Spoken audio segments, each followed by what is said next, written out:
We are a territory with a strong national personality. We need our independence.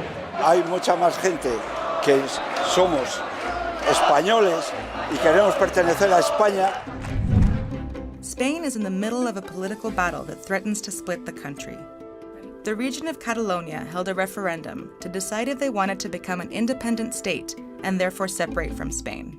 The Spanish constitutional courts ruled the referendum illegal, and the central government tried to stop it from happening.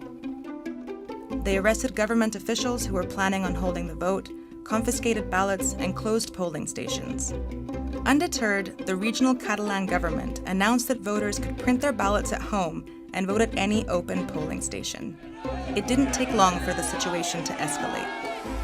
Nearly 1,000 people were injured in the violence, 5 of them seriously.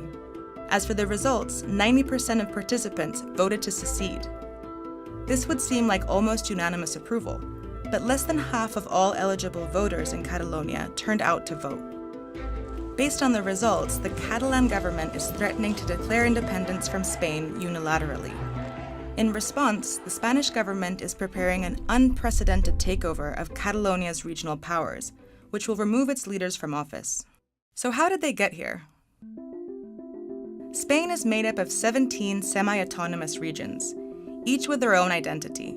Some, like Catalonia, are distinct enough that they have their own language as well as culture, cuisine, and literature. Spain is a decentralized, unified state.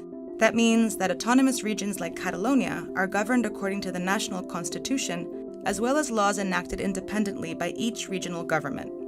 There are economic motivations for independence, too. Catalonia is one of the most prosperous regions in Spain. It takes up only 6% of the country, but it accounts for 1/5 of Spain's economic output. In 2016, nearly 21% of Spain's tax revenue came from Catalonia. We pay a lot of taxes. They take them away. They don't return into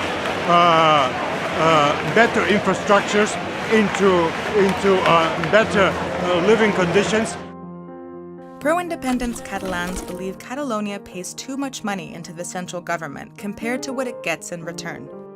Catalonia, like Madrid and other richer regions, support the poorer parts of Spain.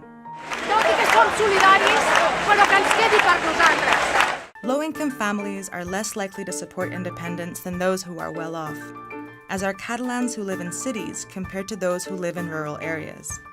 Which brings us back to today.